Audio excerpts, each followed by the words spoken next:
warahmatullahi wabarakatuh. Nama saya adalah Fatini binti Syarjuddin daripada PAKK 2. Ini membentangkan tentang analisis model konseptual kurikulum permata negara dan juga kerangka kurikulum standard pendidikan prasekolah dan dokumen standard kurikulum dan pentafsiran iaitu KSPK dan juga DSKP 2017. Saya ingin membentangkan tentang analisis berkenaan dengan tulisan yang di mana merupakan tugasan ketiga PAKK subjek PAKK 1094 yang diajar oleh Cikgu Alimah binti Atta. Baiklah, sebelum saya menerangkan tentang matlamat kurikulum permata negara dan juga matlamat kurikulum KSPK, saya akan menerangkan tentang konsep pendidikan awal kanak-kanak dengan terlebih dahulu. Baiklah, maksud pendidikan awal kanak-kanak adalah seluruh program pendidikan yang menawarkan perkhidmatan dan juga layanan didikan serta asuhan kepada kanak-kanak di bawah umur 8 tahun. Jadi di sini kurikulum ini merangkumi rancangan pembelajaran yang perlu dilakukan oleh guru bagi meningkatkan potensi kanak-kanak dari segi rohani, jasmani, emosi, intelek dan juga sosial. Baiklah, pertama sekali yang telah saya analisis adalah matlamat kurikulum permata negara dan juga matlamat kurikulum KSPK. Matlamat kurikulum permata negara yang pertama adalah matlamat KSPK ini bertujuan untuk meningkatkan potensi kanak-kanak yang berumur lingkungan 4 sehingga 6 tahun daripada aspek yang seperti yang kita tahu, aspek yang terdapat dalam falsafah pendidikan kebangsaan iaitu meningkatkan potensi itu secara menyeluruh daripada aspek fisik, aspek sosial, emosi, rohani, intelek dan juga jasmani. Perkembangan kanak-kanak ini dapat dicapai berdasarkan persekitaran pembelajaran yang bebas ancaman daripada bahaya ataupun kanak-kanak akan rasa lebih selamat, serta pelbagai aktiviti pengajaran dan juga pembelajaran yang menggembirakan, kreatif dan juga berkesan. Seperti kita tahu, apabila pembelajaran dan pengajaran yang kreatif, kanak-kanak akan memperoleh sesuatu ilmu itu dengan lebih berkesan dan juga berjaya. Jadi kanak-kanak akan merangsang fikiran mereka untuk memperoleh ilmu tersebut. Seterusnya,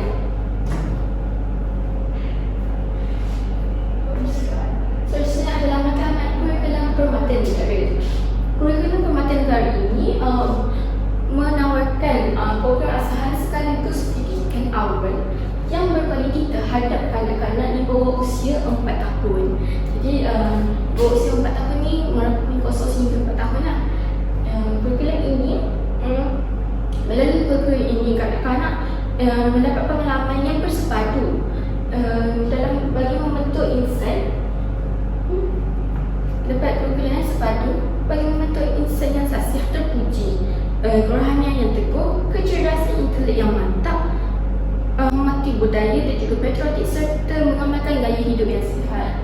Jadi kurikulum matlamat kurikulum permata negara ini bertujuan untuk meningkatkan pelajaran kanak-kanak secara bersepadu. Kemudian saya telah analisis kerangka KSPK dan juga model konseptual permata negara. Terdapat persamaan daripada kedua kerangka dan juga model konseptual permata negara ini. Yang pertama, terlebih dahulu saya akan menerangkan tentang kerangka KSPK. Kerangka KSPK ini terbahagi kepada 6. Yang pertama adalah komunikasi, tunjang sains sosial, tunjang keterampilan diri, tunjang kemanusiaan, tunjang kerohanian dan juga tunjang kerohanian, sikap dan nilai, dan juga sekali ada tunjang perkembangan fizikal dan juga estetika. Seterusnya adalah model konseptual permata negara. Model konseptual permata negara terbagi kepada 6 perkembangan, iaitu perkembangan sosial, emosi dan juga kerohanian. Seterusnya perkembangan kreativiti dan juga estetika. Kemudian perkembangan teori dan juga pemahaman dunia persekitaran. Kemudian perkembangan fizikal. Seterusnya adalah perkembangan awal matematik dan juga pemikiran logik. Dan akhir sekali adalah perkembangan gaya komunikasi dan juga literasi awal. Model konseptual permata negara ini merangkumi pada pemakanan yang seimbang, amalan pengasuhan, keselamatan kanak-kanak, juga pencapaian dan juga latihan urusan diri.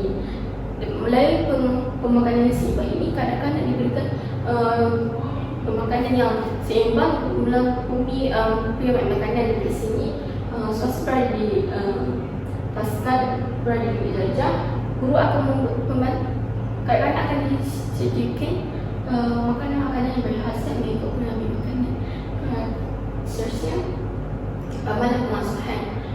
Kurikulum Permata Negara ini menawarkan didikan dan juga asuhan awal pada kanak-kanak. Seterusnya, pencapaian dan juga latihan urus diri. Seperti yang kita tahu, kanak-kanak daripada usia kecil ini, mereka dilatih untuk urus diri dengan lebih berdikari.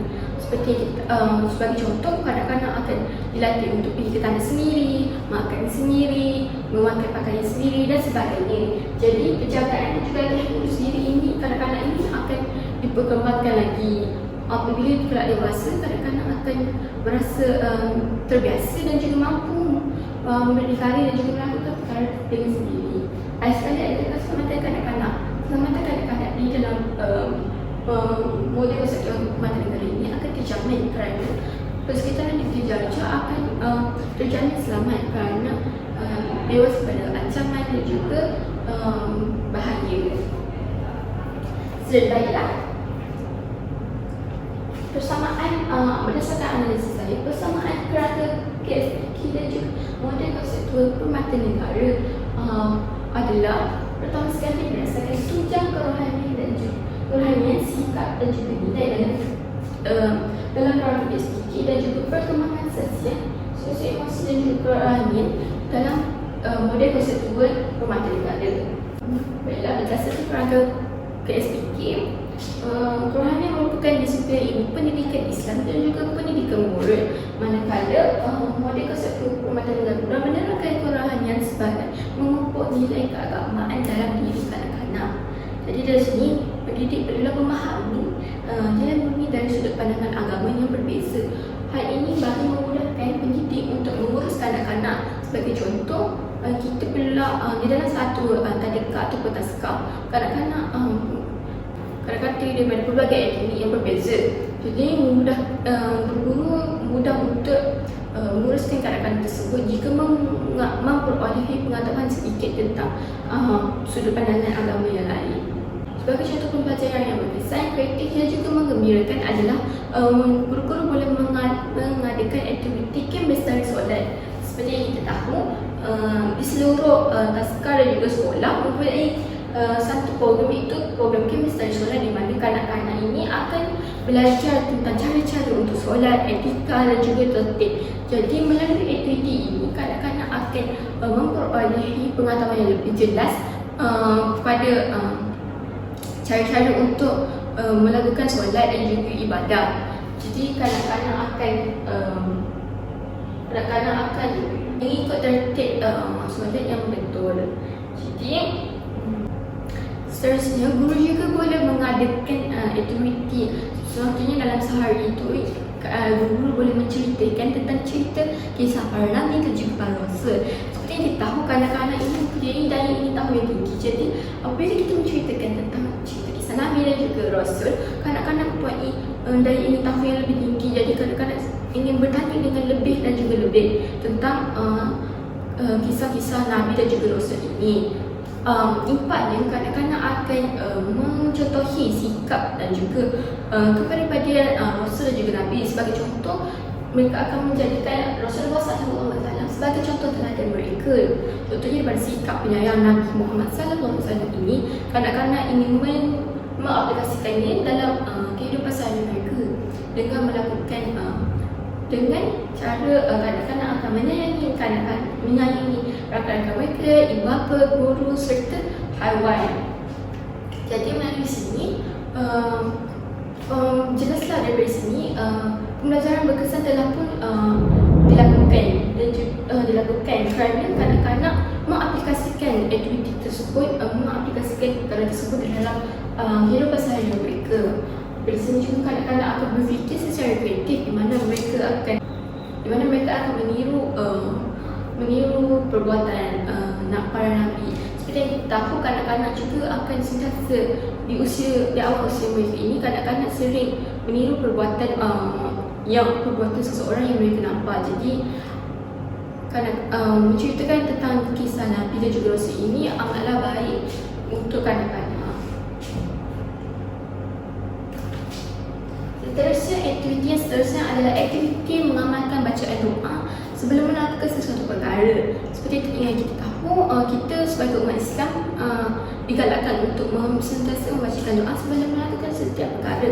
Sebagai contoh, doa makan, doa masa tandas, doa belajar dan juga doa yang lain. Jadi apabila kita mengaplikasikan ini dalam kelas, kanak-kanak juga akan membawa amalan ini di kemudian hari. Kanak-kanak tidak akan tinggal amalan ini. Jadi kanak-kanak akan sering membaca doa sebelum melakukan sesuatu perkara. Kanak-kanak yang bukan Islam juga, mereka akan membaca doa-doa yang khas untuk bagi agama mereka. Kemudian guru-guru juga boleh mengadakan aktiviti ataupun menunjukkan amalan untuk menghormati orang yang lebih tua. Di sini kanak-kanak ni sering mendengar kata guru-guru yang kerana mereka mempercayai guru-guru mereka. Jadi guru-guru perlulah menunjukkan ataupun menasihati kanak-kanak untuk sentiasa menghormati orang yang lebih daripada mereka. Seperti mana kanak-kanak perlulah menunduk semasa ingin berlalu di hadapan orang tua ataupun merendahkan suara ketika bercakap dengan orang tua. Daripada sini kanak-kanak akan menggunakan apa yang mereka belajar dalam kehidupan seharian mereka. Contohnya, mereka akan menunduk semasa berjalan di hadapan ibu bapa mereka ataupun menggunakan suara yang rendah semasa bertutur dengan orang yang tua. Aktiviti dalam tunjuk rohanian ini selaras dengan matlamat program KSPK dan juga Perkhidmatan Negara, iaitu ingin mengembangkan kebolehan dalam aspek jasmani, rohani, intelek, sosial dan juga emosi. Jadi di sini kemahiran aspek rohani dalam diri kanak-kanak akan meningkat dan juga mengembang. Seterusnya adalah tunjang fizikal dan estetika dalam kurikulum dalam rangka KSPK dan juga perkembangan kreativiti dan juga estetika dalam model konseptual Perkhidmatan Negara. Baiklah, terdapat persamaan dalam tunjang dan perkembangan fizikal ini. Yang pertama adalah tunjang estetika merupakan menghayati keindahan, kecantikan dan juga keindahan alam sekitar. Ini merupakan seperti seni penghayatan daripada kanak-kanak. Contoh aktiviti yang dapat guru lakukan dalam aktiviti pembelajaran yang bermakna adalah aktiviti collage. Mengapa saya mengatakan aktiviti collage? Kerana aktiviti collage ini sesuai sangat dengan perkembangan estetika. Kerana daripada melakukan aktiviti collage ini, kanak-kanak akan meningkatkan daya imajinasi mereka. Kerana kanak-kanak akan berfikir bagaimana untuk mencantum cibisan kertas untuk jadikan sesuatu. Contoh menjadikan seperti pokok ataupun bunga. Dari situ kanak-kanak akan merangsang daya fikiran mereka. Seterusnya, kanak-kanak juga akan berfikir secara kritis untuk menjadikan collage mereka itu lebih menarik dan juga cantik. Seterusnya juga boleh melakukan aktiviti pergerakan kreatif. Pergerakan kreatif ini dapat membina idea, emosi dan juga tanggapan dunia melalui pergerakan badan. Daripada aktiviti pergerakan kreatif ini, kanak-kanak dapat meningkatkan daya imajinasi dan juga kreativiti masing-masing dengan melalui muzik dan juga irama lagu. Daripada sini, kanak-kanak akan melakukan pergerakan badan, contohnya menari, menyanyi ataupun berjoget. Secara tidak langsung, kanak-kanak akan meningkatkan keupayaan koordinator motor melalui belajar tentang cara bermain alat muzik dan juga membunyikannya. Seperti yang kita tahu, kanak-kanak sangat teruja apabila mendapat sesuatu yang baru. Jadi kanak-kanak ni kan tidak pernah melihat alat muzik, jadi mereka sangat teringin dan juga excited untuk bermain alat tersebut. Jadi daripada sini keupayaan koordinator motor dapat ditingkatkan. Contoh alat muzik yang boleh dimainkan oleh kanak-kanak adalah kelinton dan juga markas. Lalu aktiviti ini kanak-kanak akan bertindak balas dan juga merasa terhadap persekitaran mereka. Jadi kanak-kanak dapat mempelajari dunia persekitaran mereka dengan lebih mendalam. Kanak-kanak juga dapat meluah perasaan dan juga mengasah bakat mereka dengan lebih mendalam. Sebagai contoh, apabila kita mengadakan aktiviti yang bermain alat muzik ini, kita tidak tahu kanak-kanak itu mungkin boleh menjadi seorang pemuzik ataupun penyanyi di masa akan datang. Jadi kita perlu mengasah dan juga mengkilat bakat mereka daripada awal usia mereka lagi.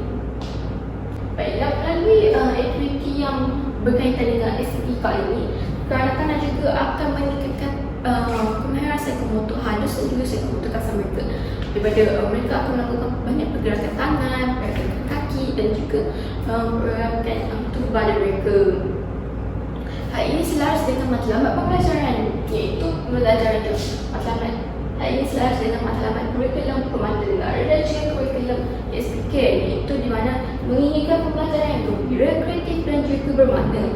Daripada aktiviti yang dilakukan ini, jelaslah bahawa kanak-kanak berasa sangat gembira untuk mempelajari sesuatu yang baru. Kanak-kanak dengar main muzik, kanak-kanak akan berasa lebih gembira kerana dapat memainkan alat muzik tersebut dengan baik. Kanak-kanak juga akan meningkatkan kemahiran kreativiti mereka kerana daripada sini mereka akan melakukan banyak pergerakan dan juga pergaulan dengan rakan-rakan yang lain. Akhir sekali adalah juga perkembangan fizikal dan estetika dalam kurikulum SPK dan juga perkembangan fizikal dalam kurikulum permata negara. Antara persamaan dalam rencana perkembangan ini adalah mereka tujuan ini menekankan kemahiran motor fizikal kanak-kanak. Seperti kita tahu, aktiviti fizikal ini menggunakan anggota badan yang sangat aktif. Jadi kanak-kanak akan mengamalkan gaya hidup sihat dan juga otot-otot mereka akan berkembang. Pengembangan fizikal ini memainkan peranan yang penting kepada domain sosial, domain emosi dan juga kognitif kanak-kanak. Okey, baiklah. Aktiviti yang dapat dilakukan melalui perkembangan fizikal ini adalah aktiviti motor halus, iaitu aktiviti menggentar dom pada saiz yang besar dan juga saiz yang kecil. Daripada aktiviti menggentar dom ini, kanak-kanak akan merangsang psikomotor halus mereka dengan menggentar dom pada saiz yang kecil dan juga saiz yang besar. Jadi aktiviti menggentar dom ini meningkatkan kemahiran psikomotor halus mereka. Psikomotor halus ini penting bagi memudahkan murid untuk melakukan kemahiran menulis gelak. Jadi kanak-kanak akan mengkapisah dengan lebih betul. Maksudnya adalah aktiviti motor kasar. Aktiviti motor kasar yang dapat dilakukan oleh guru adalah melompat menggunakan kedua-dua kaki ataupun satu kaki sahaja. Aktiviti fizik ini sangatlah baik bagi kanak-kanak kerana kita dapat melihat upaya kanak-kanak untuk melakukan aktiviti fizikal seperti ini.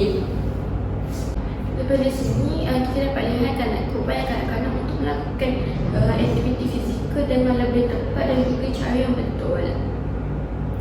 Aktiviti yang seterusnya adalah aktiviti keseimbangan badan. Contohnya itu berjalan membawa sesuatu objek.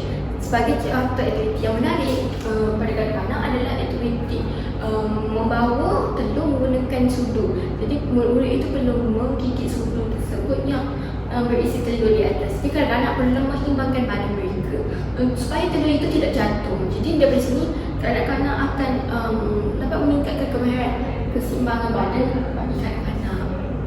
Jadi kanak-kanak ini akan membawa telur tersebut dengan berhati-hati supaya telur itu tidak terjatuh. Daripada semua aktiviti yang saya jelaskan tadi, aktiviti ini adalah aktiviti bagi menguat aktiviti latihan otot yang selaras dengan matlamat kita, iaitu mengamalkan gaya hidup yang sihat. Di sini kanak-kanak melakukan aktiviti sukan dan juga mengeluarkan peluang. Jadi pada kanak-kanak akan lebih sihat dan juga cerdas.